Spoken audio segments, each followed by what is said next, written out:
They shot through the safe room door. They hit him. He was wounded. Saw them go down over there tomorrow, and also my mind is there. What is happening?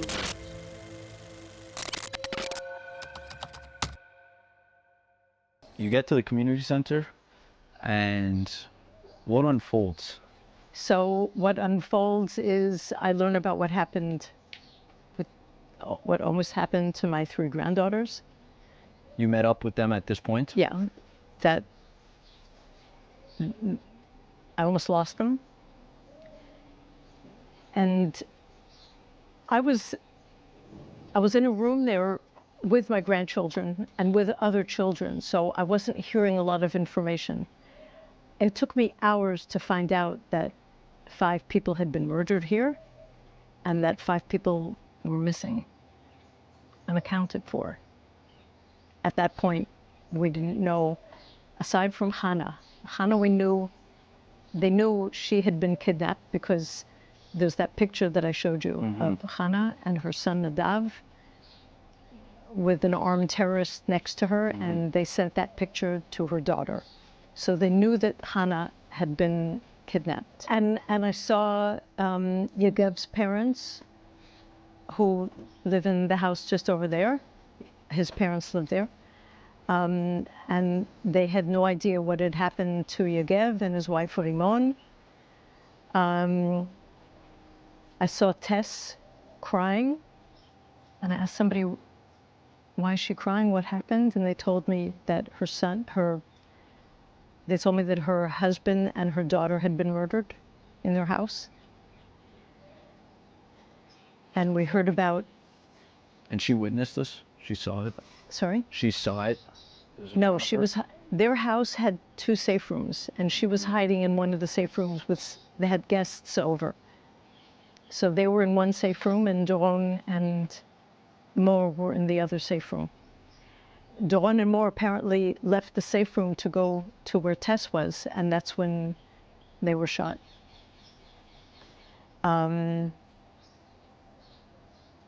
A man named Oron, first of all, I'll tell you about Gidon and Noraline were visiting Tess. Okay. They had a lot of visitors that day.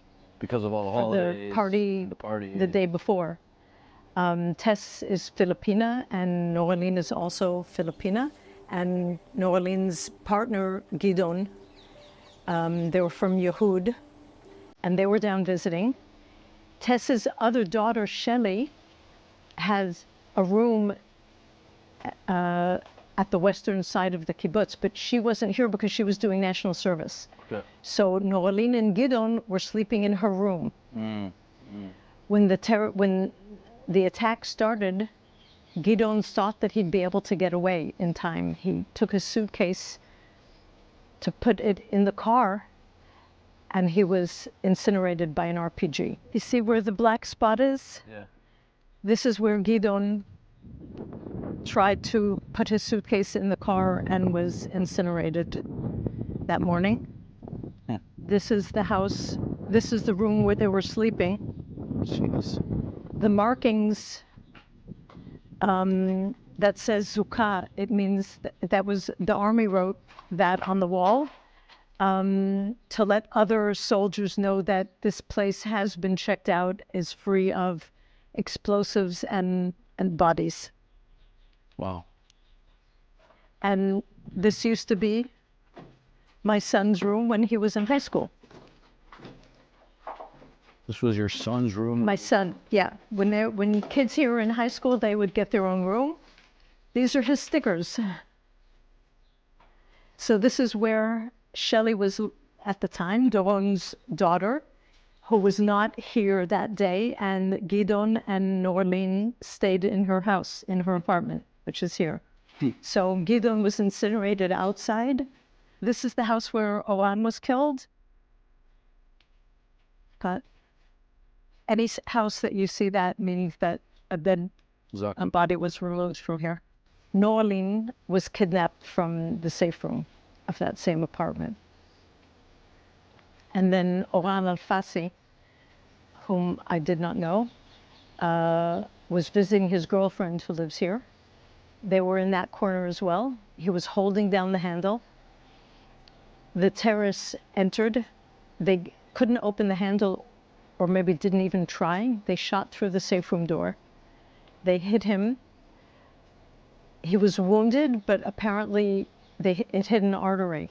So he bled to death before the troops came to save them. And Norlene is still captive in Gaza. Norlene, Rimon, and Hannah were released in the end of November. Yegev and Nadav have been in Gaza 248 days. I change this every morning. When I get dressed, the first thing I do is I put on the new number to remind anybody who looks at me, to remind myself of our hostages that are there, of the days that we're refugees in our own home, in our own land, of the soldiers that are over there fighting for our lives, for our safety. 248. Nadav. Yeah, sorry, go ahead. Last week, Nadav was announced as having been murdered in Gaza. The Hamas made clips of the different, some of the kidnapped people. They made a clip of Nadav that was released a few weeks ago, where you see him with a black eye. And he says, "My name is Nadav. I'm 51 years old." So it must have been they released it a few weeks ago, but they must have filmed it before that, because he turned 52 on April 1st. And he said he was able, so this preceded that time that it was released. So it was, and we've also seen, so the Hamas in that movie, they said Nadav survived the IDF bombings, but he was killed when Israel attacked the hospital, because we were taking care of him in the hospital.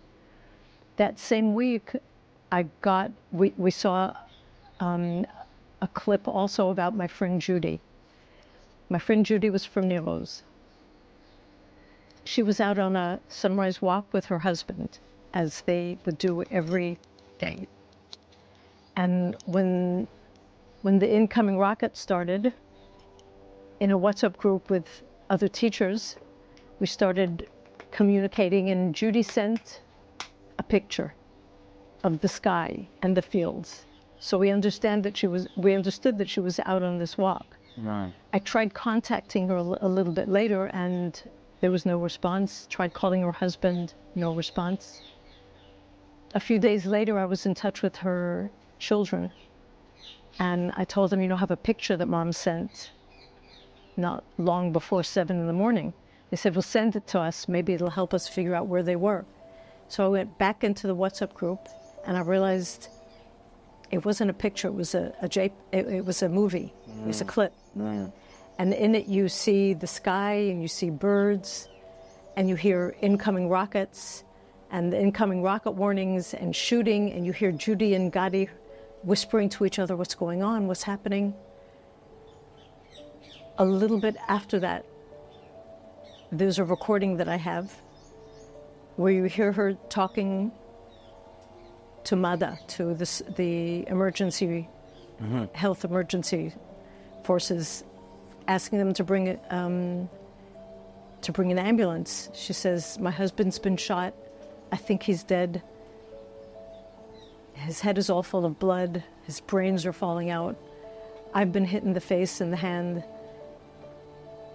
And the call ended. They were trying to figure out where they were. They asked her, are you safe? She said, no, I'm in a field under a tree. I'm not safe. They said, are there still terrorists around? She says, not this moment. They said, hold on, the army's on their way. And they never made it.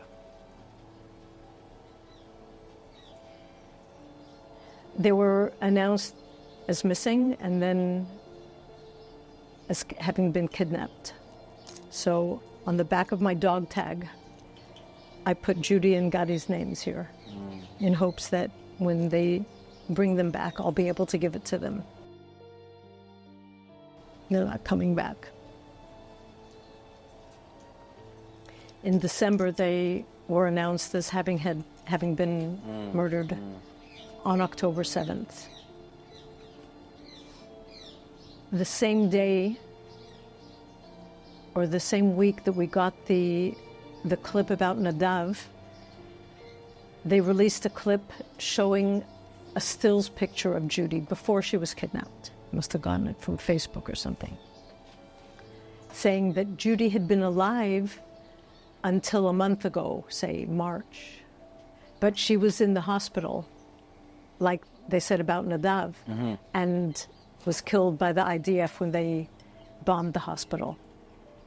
Now, we'd already gotten notification that she had already been killed, so Hamas lie. And whatever they put out, they're masters at psychological terror. And they're just doing whatever damage they can through the families, these poor families who don't know what's happening with their loved ones. Can I ask you to go back to Eilat for a second? You get to Eilat, and you have all these displaced people who have just gone through the trauma of their lives, worse than a horror movie. Tell me a little bit about your time in Eilat and around all these people. So we got there to the King Solomon Hotel, and they were so wonderful. They just went out of their ways. They couldn't do enough to make us feel at home and comfortable. They gave over their offices so that we could have kibbutz offices. The spa became the bookkeeping office. It was surreal. They didn't used to serve lunch, but they started serving lunch. And other evacuees started coming in as well. So there were very few tourists. And as the days went by, the tourists petered out, and then it was just evacuees coming from Sderot, coming from Kiryat Shmona, coming from all around. And the hotel got fuller and fuller and noisier, and a 5-star hotel is a great place to go for a vacation, but it's not some place where you can be with a family for an extended period of time. So after about 6 weeks, we realized that families were leaving, and we had to do something quick before we lose our community, because kibbutz is so much more than the houses and the dining room and the fields. Kibbutz is community. I mean, community is what builds resilience, and resilience is the name of the game, which is why I have it tattooed on my arm. When did you get that? I got it 2 years ago. We had to be resilient then too. And even more so now. So Kibbutz Nirim decided to find a place where we could, an interim place where we could be until we can come back home. At first there was talk about Netanya, and we would have all been able to be like in the same neighborhood, the same buildings. But that was deemed to be too far away, because there are people who work here in agriculture. People were already back working. And in fact, our dairy was the first dairy that was up and milking within 24 hours. There were still terrorists running around outside.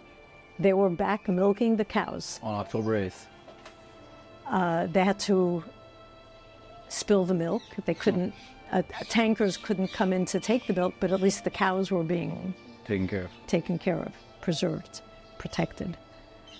So people were coming back to work, and I don't know if you noticed as you drove in, you see people in the garage, you see people in the fields, you see tractors. Things are happening, and the kibbutzes, they started working on infrastructure. So Netanya is too far away to be able to commute every day. Yeah. And there were other suggestions for places that were nearer with caravans, but that would have taken months. They said the earliest that could happen would be June, and we realized we would not have a community left if we waited that long. So we decided to move to Beersheba, which is a 40-minute drive away. People can easily come in and go back, sleep in Beersheba. Sometimes people come in and sleep here a few nights a week. The problem with that is that we're dispersed over 4 communities, over 4 neighborhoods. So in order for me, where I'm living, to get to the neighborhood where the families live, I have to drive 15, 20 minutes, which doesn't sound like a lot, but community is something that is very hard to preserve when you're so far away. 100%. Especially when you're used to being 2 doors down from somebody. Yeah. So here on Nirim, you open the door, you see people walking around outside, you go to the little store, you go to the dining room, you go to the pool, you hang out together. That's building community. In an urban setting, dispersed over 4 different neighborhoods, you have to work really hard to do that. One of the dreams that we have, if we get enough money, is to turn this, to rebuild it and have a climbing wall here, like to make a sports center for healing purposes mostly, but... Let's make that happen. Yeah. We also have to rebuild our dining room, the dining room part. We have to, our little store is not someplace that is protected at all. You have to go outside if there's a red alert and go into one of these miguniot, one of these protective things. So we want to move that little store also into the community center, the same place where the dining room will be in the community center. Are they considering how to, and again, it's so early on and not just here, but are there talks about, reconfiguring these kind of public mamads? Because, you had mentioned earlier that we never thought about mamads being a place to protect. I guess something's going to have to happen. Yeah.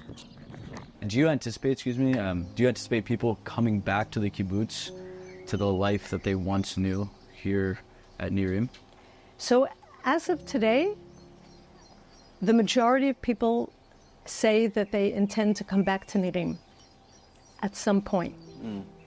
When that's going to be, nobody can tell us. We know that it won't be officially before December. We've got 30 houses that need to be bulldozed. And, we're not going to come back until everybody has someplace to come back to. We're not going to come back. I can't see us coming back until our hostages are back. But again, it depends what's going on the other side, how safe people feel.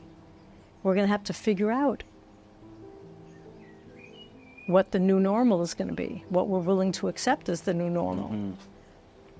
I personally have to get back that sense of security that I had on October 6th when I said I'm waking up before sunrise on my own with my car and camera to go take pictures in the fields. And that's going to have to be more than a sense of security, because we saw that on October 7th, that sense dissipated with the morning fog. 248 days later, how do you feel about the response of the army and the security forces that were supposed to be here to ensure that, one, this never happened, and two, if something did happen, that you weren't sitting for hours in bunkers? Now that you've had time to digest, what does 248 days later feel like? I try not to think about it because there's no point, really. They're going to have to do serious investigations to see how they fucked up so royally. I'm sure it wasn't on purpose. I know that many soldiers were slaughtered in their bases at that same time. I know that the terrorists infiltrated through tens of spots. They blinded the army because there was the whole concept of us being a small, smart army, but they were able to override all the technology, and they were blindsided. See where there's fencing on the ground outside? Yeah. So that's where they cut through the fence, but they weren't able to drive out because there's concrete, I don't know, some sort of concrete infrastructure underneath the fence that it's not so easy to drive out. So they weren't able to drive cars in and out, which is one of the things that prevented us from losing so many hostages. Wow. And further this way is Gaza. Gaza is from here all the way out to there. If you look at a map of Nirim, we're like a little belly across into Gaza. So that's Gaza. You see the radio towers? Yeah. So there's 3 of them. The third one, that's the border. There used to be a mosque there that I would point out to people so they could understand that's Gaza, but it was taken down. Thank God. Mosques should be for peaceful purposes. Yep, and when they're used for not, they should be taken down. How it took 7 hours to get here, and even more for other communities. That's, I'm just an English teacher. Just an English teacher. I put my faith in Tzal. I put my faith in the IDF. I still do. There are people. It's the People's Army. And I know I've spoken to so many soldiers that have been so sympathetic, saying, we're going to make this right. We're going to fix it. And we're going to make it safe again for you to come back. So. And leading up to October 7th, in the kibbutz field, because you're 2 kilometers away, did you ever feel that information was being passed to the authorities, that things were happening, activities were happening close by on the border that were alarming, or there was nothing that indicated that something of this magnitude could have ever unfolded the way it did? I can't talk for the kibbutz. I can only talk for me. In my group, Life on the Border, you can go back to September 12th and find a report that I shared there of Hamas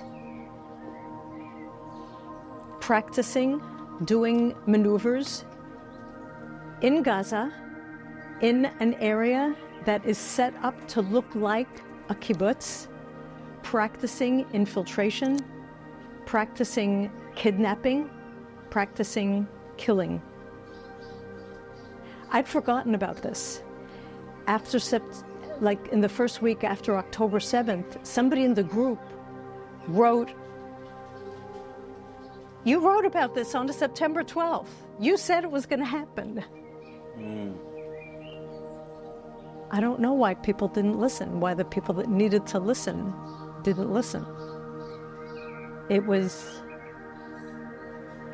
I guess there was a lot of, what's the word?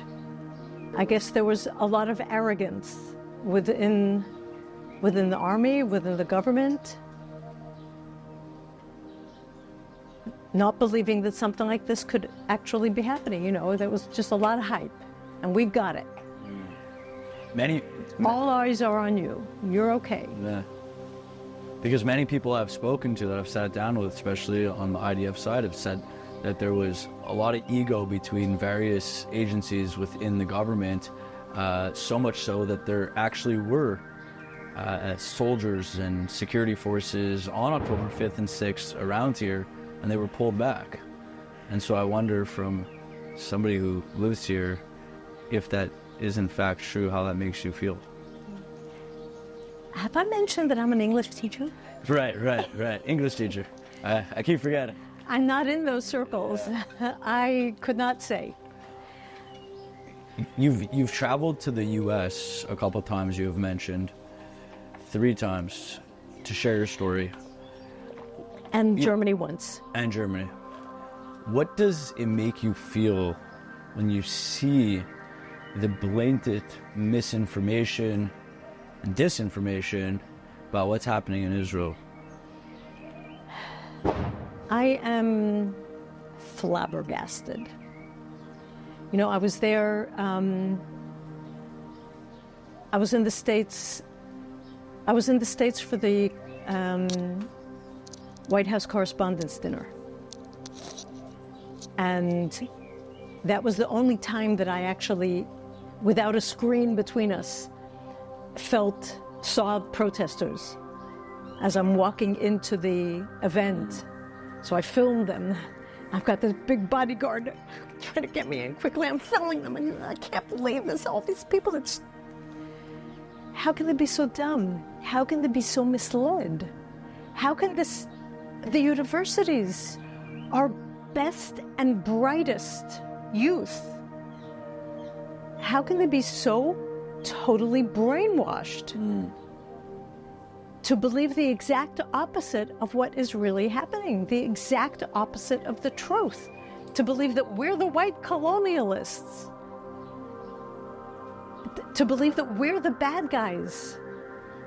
We're the ones that do knock on roof to warn people in Gaza to get out of there so that they would be safe. We're the ones that when the IDF went in there and people were they wanted Gazans to move from the north to the south, and the Hamas were shooting at Gazans who were actually doing it.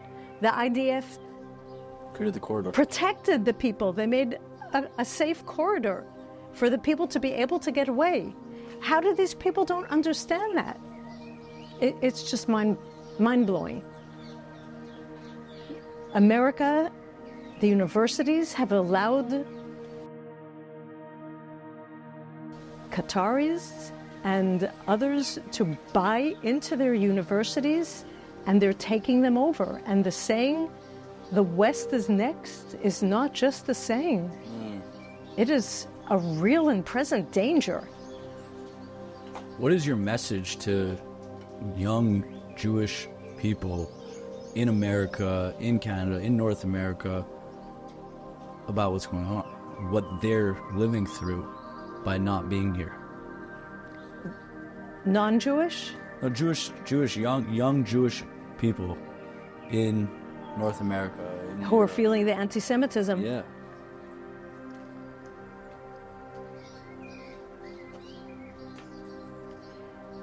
Get educated and spread the education. Learn the truth and spread that truth. And it's hard because we're 0.2% of the population of the world. So it's not easy, but that's the only way we're going to be able to deal with this. Yeah. You talked in the very beginning that the motto and the theme of this kibbutz specifically is one of coexistence. Obviously, that's changed since October 7th. For you as an individual, not on behalf of the kibbutz, do you still believe that there's a chance for coexistence?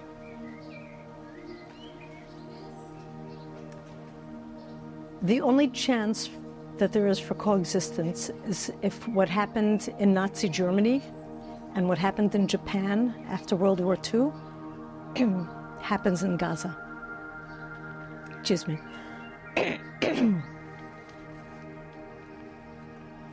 Ever since the inception of this country, the radical Islamic entities have been educating the Gazans, the West Bankers, the Palestinians who are they? Where do they come from? But they're educating the Arabs of this region to hate us and to want to destroy us and to believe that their religion requires for there to be no Jews here, for it to be ruled by Islam. Radical Islam has to take over this land, because after the 7th century, when they ruled here, once radical Islam has ruled in a place, they have to keep control of that place. So they've been educating people for decades, generations, that they have to drive us into the sea. So some serious re-education has to start happening. The Hamas have to be defeated, or at least demilitarized. And Arabs that are more liberal than the radical Islamic Arabs are going to have to come and re-educate. That's the only way that we're going to be able to have coexistence, because otherwise it's just going to continue, and they're just going to, like, we've got a whole generation of children that are being taught in their schools, in their textbooks, if you have 10 Jews and you kill 3, how many Jews do you have left? They're being taught that the greatest thing they can aspire to is to be a shaheed, to be a martyr. So how can coexistence happen with that? We need to kill an ideology. So it happened in Germany. Look at Germany. They're among our staunchest allies. Yeah, it's quite amazing. It happened in Japan. So it can happen. But the world has to make it happen. We can't do it alone. 0.2. We can't do it on our own. We need the world to get behind us. We are the allies of the Western world, and the Western world are forgetting about that. The Western world are taking the wrong side of history. The Western world are protecting the people that want to come and slaughter people. They're taking the people that take everything that they do to us and flip it. They scream genocide, but that's what they tried to do on October 7th. That was their goal. That's the goal of the Hamas in their charter. But that's what they say that we want. You know, if you look at the numbers, if we really want a genocide, we're doing a pretty bad job of it. If we want a Because genocide, this would have been over. Arab October 9th. population in Gaza, in Judea and Samaria have grown multifold times since. What do you say to those? Well, let me back up for a second. You know, they say a strong house is unbreakable. We saw prior to October 7th the clashes like we've never seen in this country before due to the judicial reform. You know, even on Yom Kippur in Tel Aviv, there was physical altercations between Jews because of mechitza, no mechitza, religious, the non-religious. When this war broke out and October 7th happened, there was a sense of unity that came across this country like no other. All are one is all. Today, 248 days later, you're starting to feel that fall apart for one reason or another. What is your message to Jews inside of Israel in order to stand strong against what we are still fighting, although people seem to be forgetting that?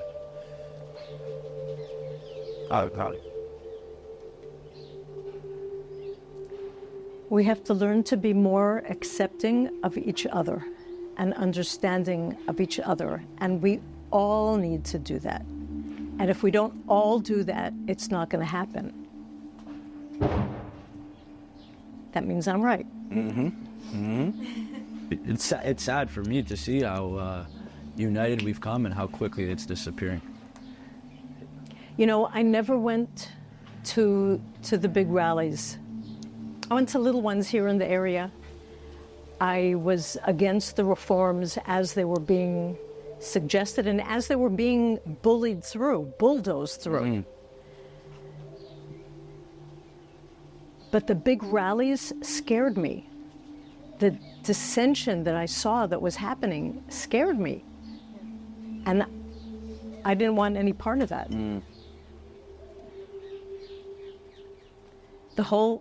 There's a whole thing now about the hostages.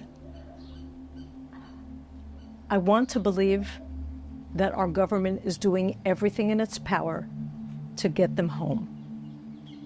So I'm not going to go to rallies that are claiming otherwise. But again, I'm just an English teacher. I don't know what's going to bring them home. You know, I hear people saying the only way we can get them home is by being strong and going in strong and with the army strong there. And I hear them and I'm thinking, okay, this makes sense. And then I hear other people saying the only way we're going to be able to get them home is by doing a diplomatic move and making all of the countries in the world put pressure on the Hamas. And even if we stop fighting there for now, to do everything we can, to take any chance we can to get everybody out alive that is still alive, that also makes sense to me. And so if the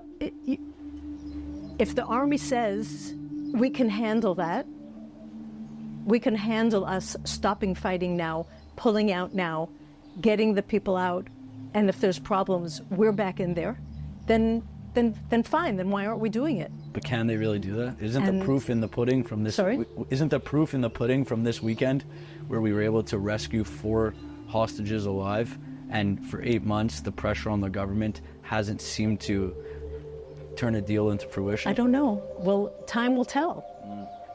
Time will tell. How many? There's 120 people there. And they're hiding in people's homes and tunnels. They're hidden really well. And clearly, many, many, many Gazans are complicit. Clearly, many Gazans know what's happening. And they're not giving it away. So I don't know. Look, it took 8 months to do this operation. 120 people don't have 8 months. Let's say not 120. Let's say only 70 of them are alive. 70 people don't have the time to wait for this. And if the army says we can't handle that, we won't be able to handle pulling out and bring them home, then Lord help us. We're the strongest army in the area. If we can't handle that, then to get our people home, I mean, how many terrorists did we swap for one soldier? And these people aren't soldiers. They're my neighbors. They're octogenarians and babies and helpless women and my friends' bodies. They don't have that time. I mean, if we'd been going in more strongly and more quickly, then maybe. But 8 months. 248 days. In schools, we're going to study this. You know, like the history books will have October 7th in it, just like we have, you know, World War II and, you know, pogroms and the 6-Day War and so on and so forth. I'd like, if possible, if you can, on behalf of Nirim, if you can share a story of the story to you that has hit the hardest to the kibbutz of a family or of an individual who unfortunately didn't make it out of October 7th.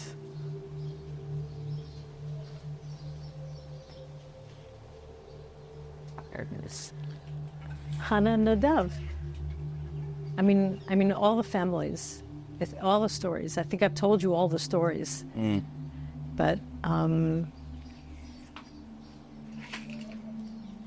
Doron and his daughter and his friend. I forgot to mention, Hannah had another son, Ro'i, who didn't live next door to her. He lived another section of the kibbutz.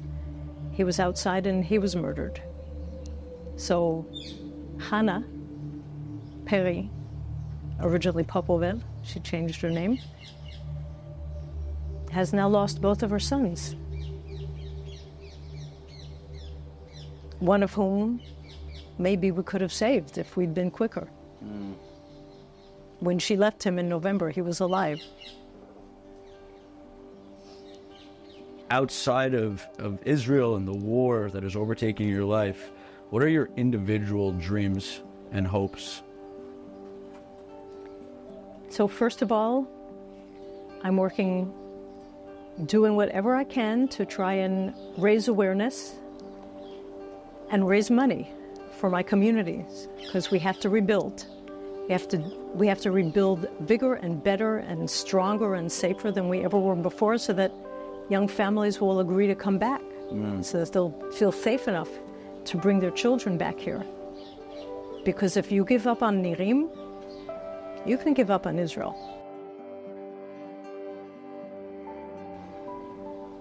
I always used to be in favor of a two-state solution, and I still think that maybe that could happen, but not now, not for a very long time. Where can somebody who wants to donate and contribute to the fundraising of Nirim, the rebuilding of Nirim, where can they do so? So I can give you a link. We have a link. We have an online site. One is affiliated with the JNF, who very generously agreed to help us with that and helped to organize part of my fundraising that I did last month in the States. Is there anything else that you want to share with me that you haven't shared, or? So I think people abroad don't understand. We are still in October 7th. We are October 248th, 2023. We have not moved on. We are still in the middle of this horrific trauma where we can't be in our homes and we can't be with the people that we're used to being. And every time I come here, and I come here at least once a week, every time I come here, I take things to the apartment in Beersheba that I don't have there, because why should I buy something if I already have it? And this week we're going to be celebrating Shavuot. Another kibbutz is hosting us. I don't want Shavuot any place but Nirim. We have such a beautiful ceremony in the fields and with the tractors. I can send you pictures. It's my favorite holiday.